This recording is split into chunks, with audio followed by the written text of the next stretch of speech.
So you consider the Japanese attack on Pearl Harbor operationally brilliant and tactically brilliant. Why? Because it came out of the blue.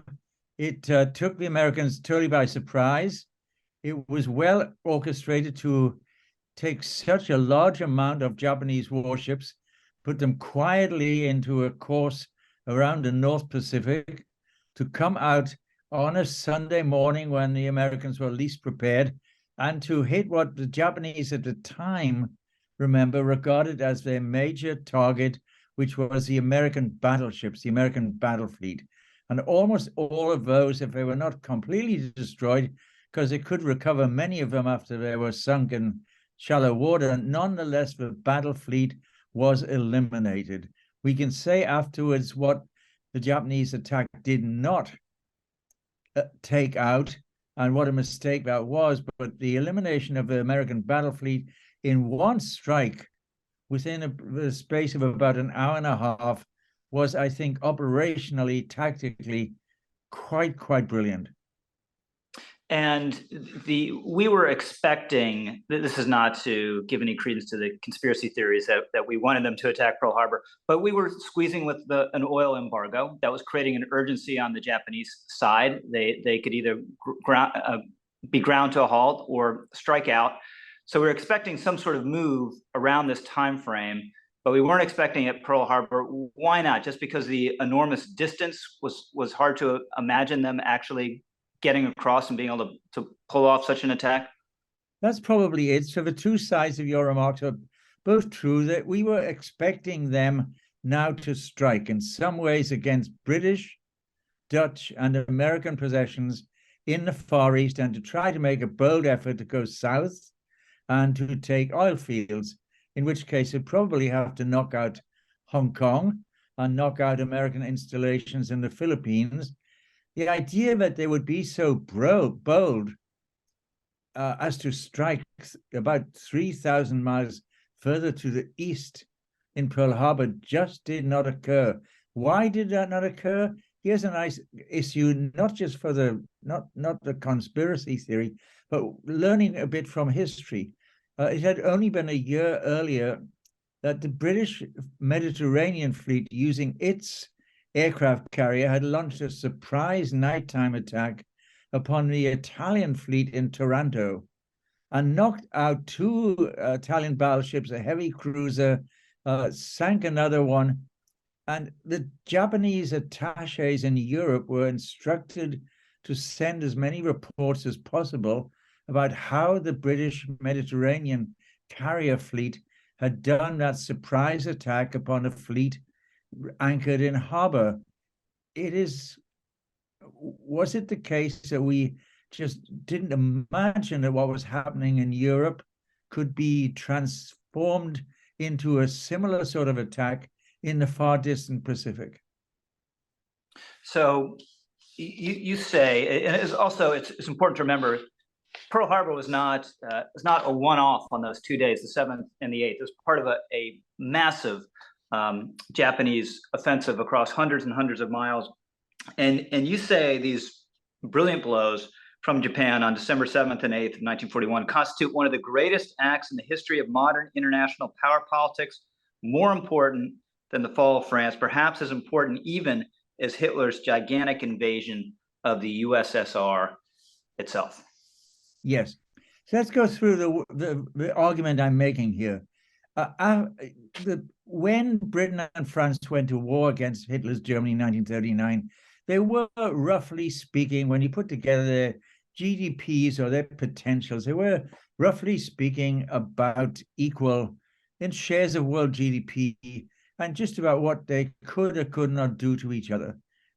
With the fall of France, and Italy coming in on Hitler's side, the odds tilt against the new British Prime Minister Churchill's Britain, and it was the British Empire. And for 1 year between 1940 and 1941, the British Empire takes on the German Third Reich and Mussolini's Italy. The Germans cannot get at Britain because of the defensive capacities of the home Air Force, the Royal Air Force in the Battle of Britain. and cannot get control of a sea because of a superiority of a Royal Navy. But the British cannot do much about Hitler's systematic takeover of all of Western and Northern Europe. I mean, Norway, Denmark, the Netherlands, etc. So they are, by, say, May 1941, round about equal powers, though incapable of hurting each other much. Then comes Hitler's decisive attack upon the Soviet Union in the middle or late end of June, the 21st, 22nd, 1941. At that stage, if you step back, you would say, well, the Third Reich now is taking on two almost equal powers. Third Reich is probably a bit superior to them in various measures, but it's now got one on its left and one on its right. The one on its left, if you like, is the gigantic Soviet Union, which you're plowing through in your land war effort, but you do not succeed by the end of December 1941. You cannot also succeed in knocking out the naval air power of Great Britain on the other side. So it could well be that if the US did not come into the war, there would be this long drawn-out European battle, the Third Reich and Italy in the middle, the Soviet Union not conquered, but very badly damaged, the British not conquered, but not able to do much, a long, long-lasting struggle which might exhaust British capacities and the rundown of their resources, as indeed it had already exhausted running down their dollar and gold reserves. So it's not surprising that Winston Churchill, who sees this broad picture, is immensely relieved at the news in December the 7th, 8th, 1941, that the Japanese have attacked the United States in Pearl Harbor. There are other attacks. He sleeps the sleep of the just and the saved, right? In his famous. He says, I went to bed, all the bad news is coming in. Hong Kong is besieged. The Japanese are surging south. There's report of a landing on the Malay Peninsula. All of that is happening, and yet he says, I went to bed that night and I slept the sleep of the good and the saved, or the thankful and the saved. And we understand that immediately. That is to say, if this attack by the Japanese brings in the United States against the fascists, hopefully not just in the Pacific, but also in Europe, then the British can be saved, because they now will have on their side this gigantic material reinforcement. So I am, by the way, Rich Lowry. I'm speaking today with Professor Paul Kennedy of Yale University, a prodigious, legendary, and influential scholar, the author of many, many really important books. If you squint just right, you can see a couple of them behind me that I've read and had a great influence on me: The Rise and Fall of Great Powers, The Rise and Fall of British Naval Mastery. And he's just out with another called Victory at Sea. It is a book about the war on the seas in World War II. I urge that you get this for yourself or for anyone on your Christmas list. We're coming up on the holiday season here. And I urge that you read it, but if you're not going to read it, just get it to have it. I mean, this is a beautiful artifact, paintings by Ian Marshall throughout. So it's a great work of scholarship as usual, but can double as a coffee table book, and is really a tremendous piece of work. So Paul, let's circling back to Pearl Harbor now. So was there anything that could have made that attack a strategic victory? Because we're just talking about Churchill's feeling, and you catalog compellingly and at length how just the industrial might of the U.S. was completely unmatched. The amount of stuff we churned out, from fast battleships to carriers to landing vehicles to merchant shipping, and on and on and on. Was there any way the Japanese had a legitimate hope of kind of blunting that overwhelming force at Pearl Harbor and afterwards? So we scratch our head at this, and you put the question nicely. What could they have done strategically to improve their position, as opposed to this dramatic and brilliant tactical operational strike on the American anchored battleship in Pearl Harbor? And the answer is, frankly, very little. As the dynamic head of the Japanese Navy, Admiral Yamamoto, recognized, he had been a naval attaché in the US, by the way, in the 1920s, and driven all the way across the United States in the 1920s. I don't know if anybody else looking in and listening has actually done something like that, driven from, say, New Jersey to down all the way to San Diego. I did it with my family some many years ago after we had finished a year at the Institute for Advanced Study. And you are staggered by the size of the place.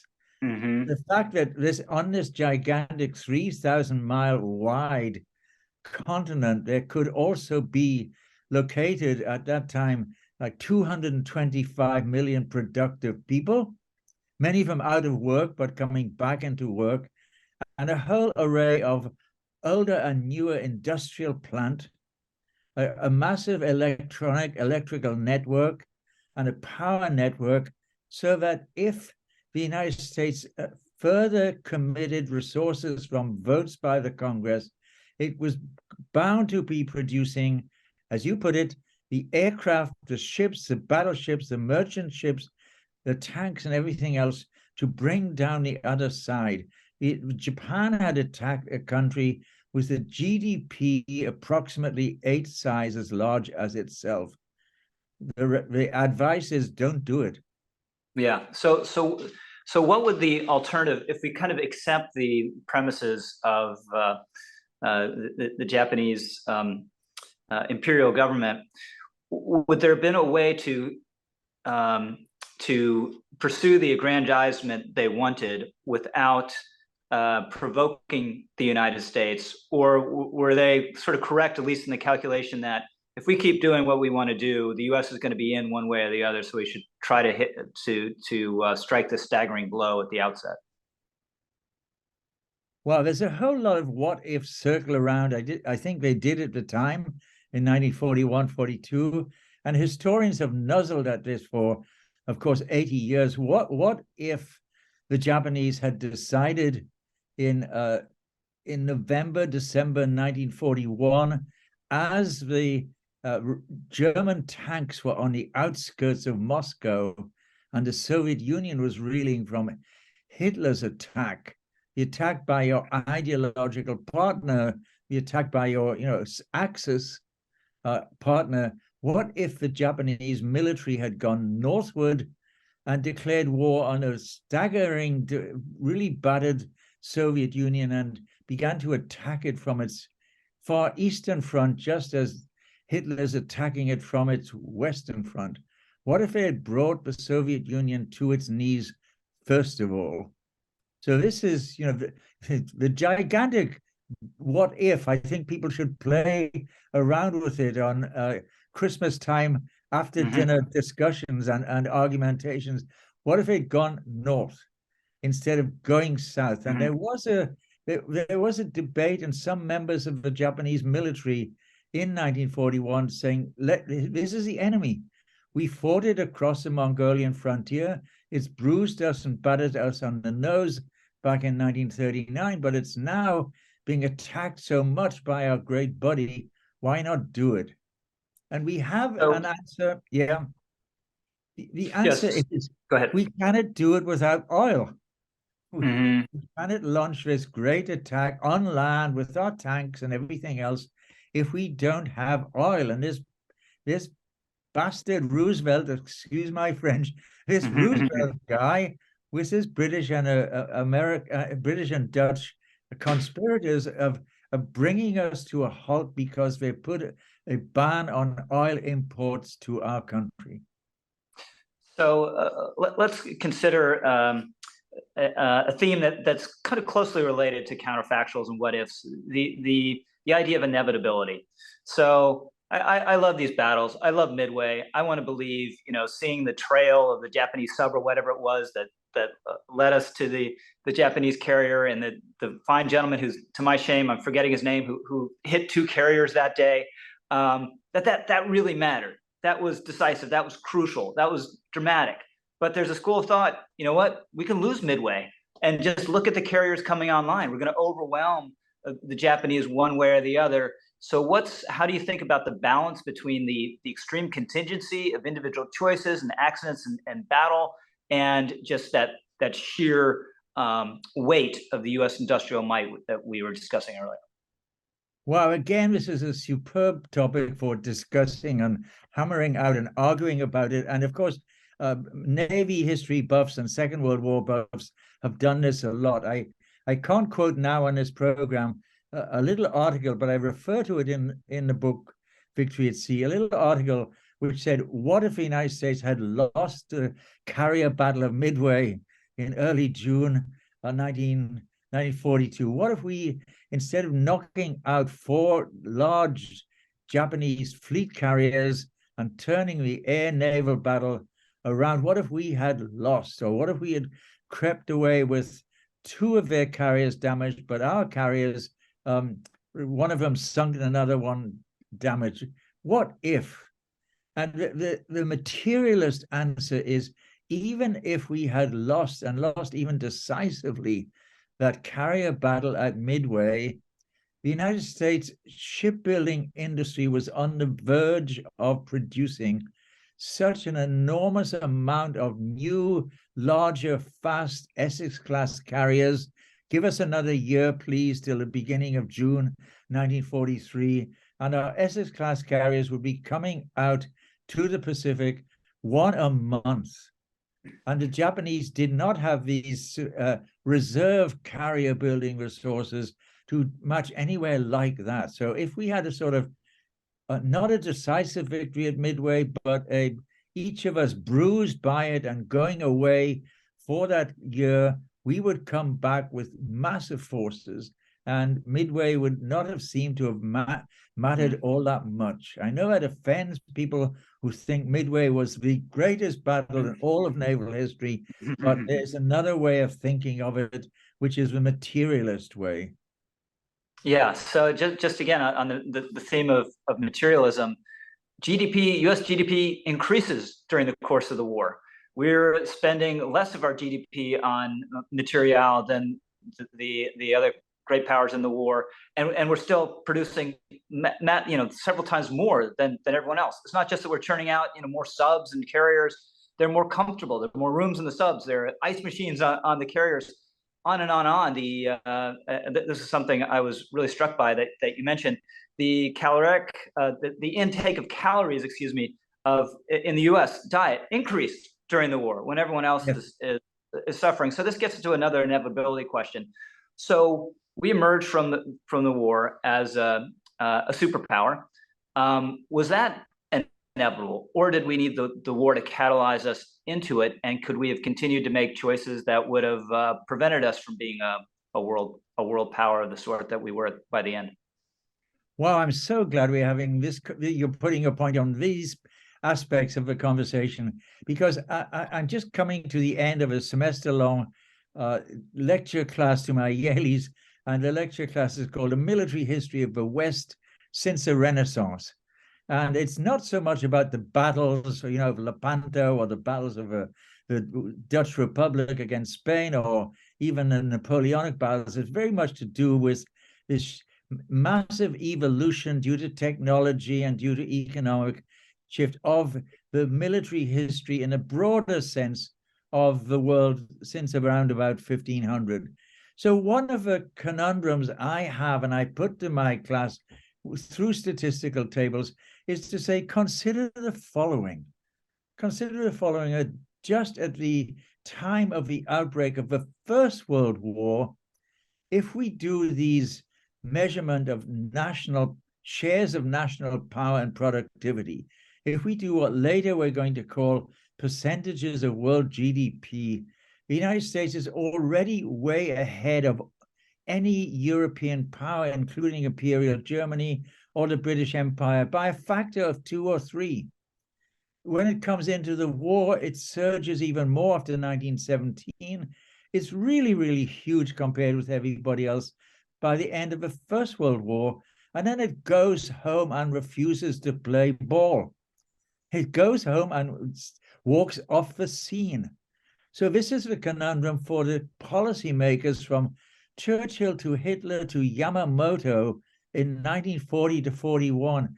We can have our fights, and we can join a fight in the Pacific if Japan strikes.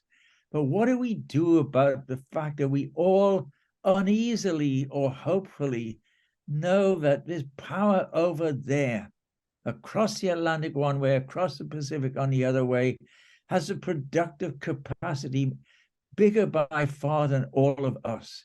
Did they know that the US was producing, in terms of steel output, a rather damaged by the Depression American steel industry in 1941, 42 was producing twice as much as anybody else, and it was only on about 33% capacity. Wow. So another key theme is, does Pearl Harbor really herald the advent of the aircraft carrier as the most important big ship of the war, and herald the supremacy of air power going forward? Yes, yes, and yes.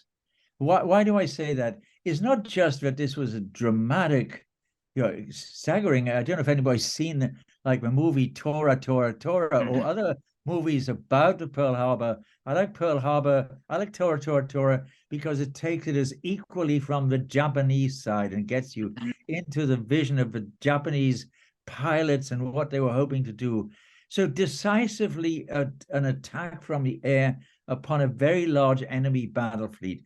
That's a sign of the coming of the aircraft carrier. But more than that, simply because the US battle fleet had been knocked out for so long, it wasn't to come across the Pacific with the new battleships till the end of 43, 44.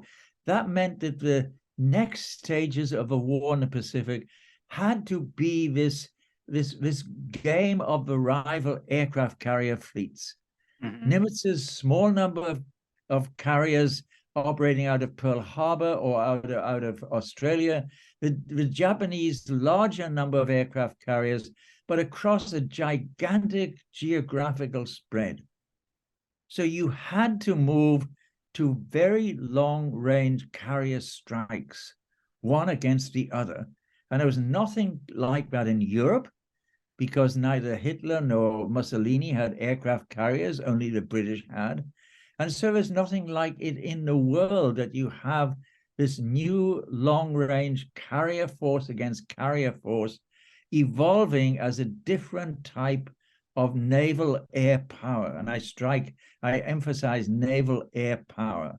Along with this, there are big strategic bombing and other developments, but this is a new one, carrier air. Yeah. So as important as the tonnage sunk is the trained pilots the Japanese lose, because they're not replaceable either. Yes, let's go down to this really important factor. Everybody can have lots and lots of aircraft, right? The Germans, the Italians, the Royal Air Force, the Americans. How are you going to keep up a really regular flow of trained pilots? You have maybe in each country a large amount of willing, eager 20-year-olds or even 18-year-olds who want to fly, but you have to have a good structure. You have to have a personnel flow and a training system.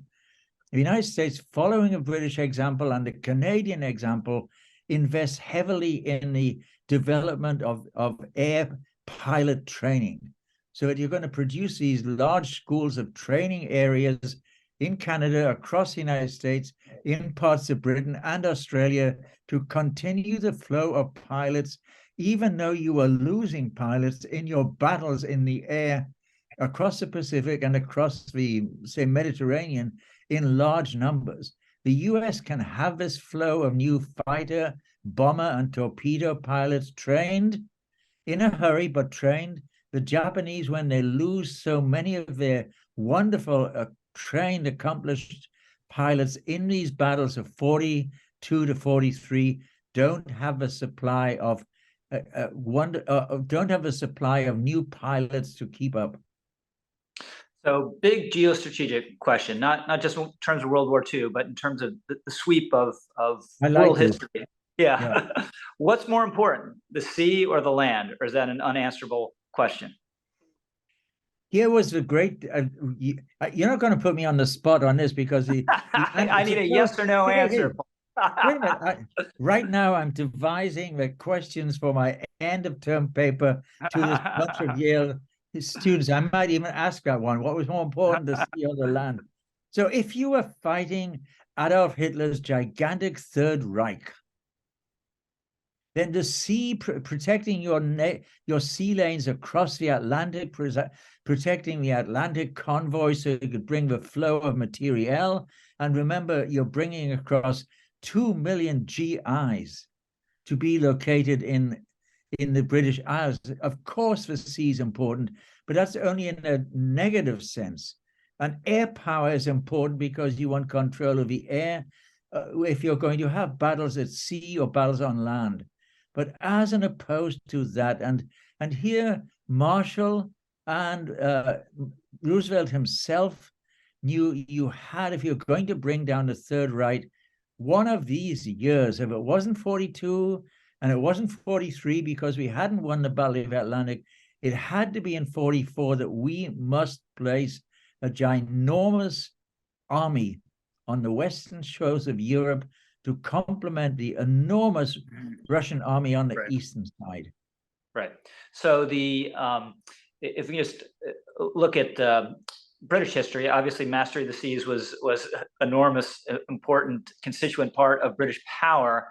But they wanted a balance on the European continent, and when they felt it was being tipped over in World War I, they couldn't just be a naval power doing it on the cheap. Felt they had to go themselves.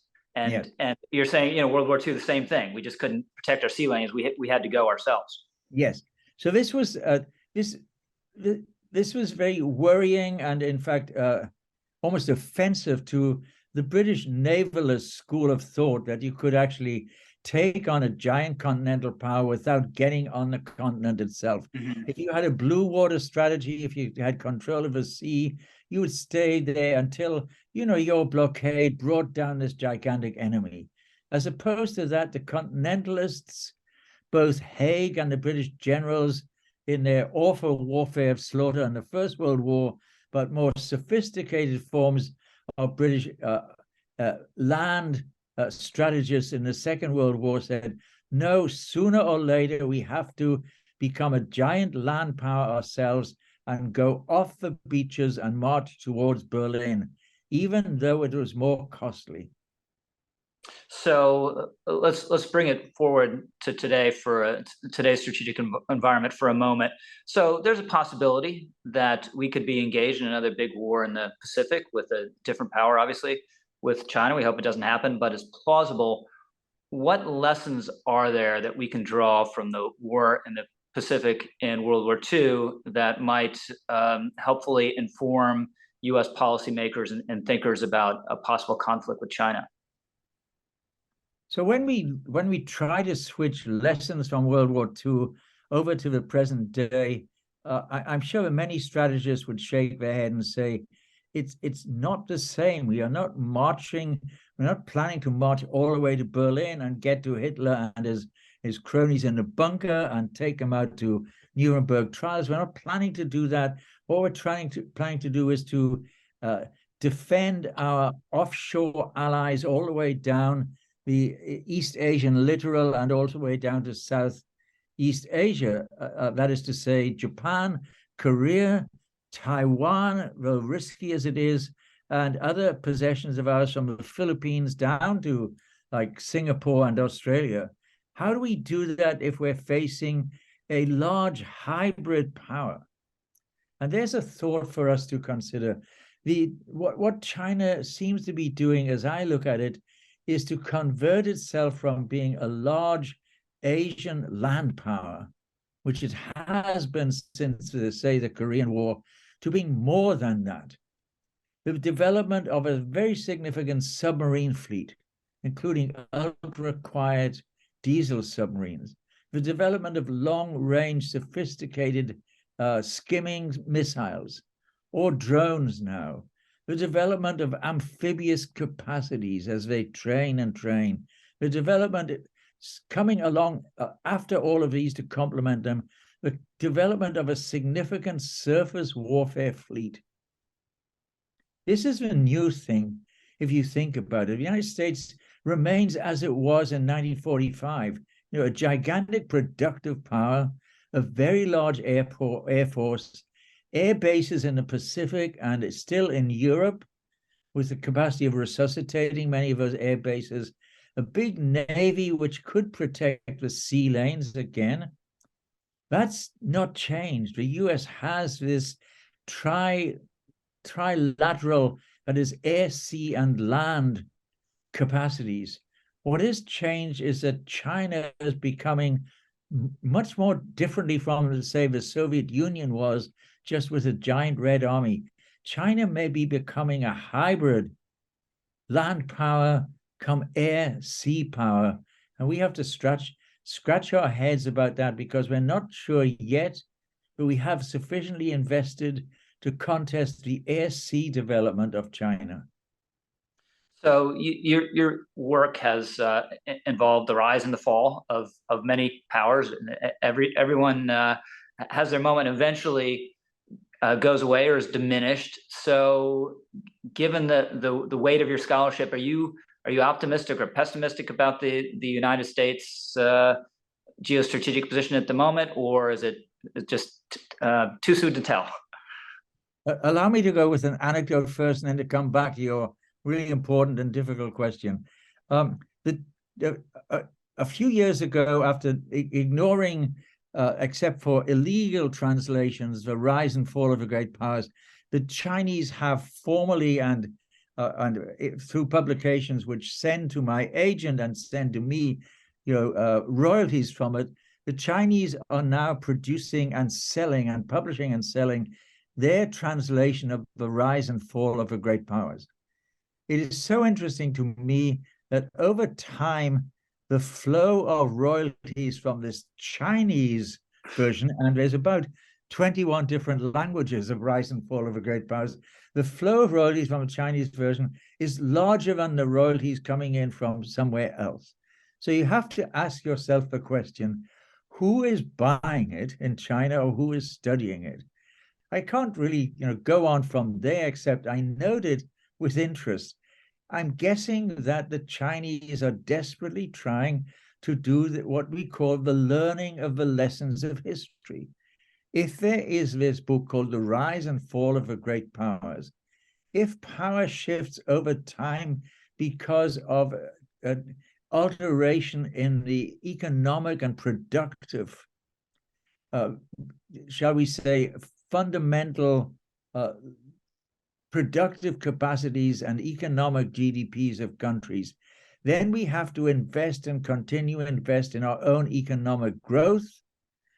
But maybe it is the case that there will be a further chapter in this rise and fall of the great powers, and it comes along when we step more into the center of the world stage, which it looks as if we want to do and are trying to do. And Americans pay attention to this. Maybe it's time for you to withdraw gallantly from East Asia, just as a rather tired British Empire withdrew prudently from the control of any future Panama Canal or assets in the Western Hemisphere. It pulled out to let the American giants step forward. Why don't you pull out and let us be the guy in control of the Western Pacific? Why not? It's our time. Mm-hmm. Paul Kennedy, again, is the author of Victory at Sea, a wonderful book everyone should check out. And if you want another intelligent conversation like this, I urge everyone to check out my colleague David Bonson's conversation with Father Sirico about freedom and virtue.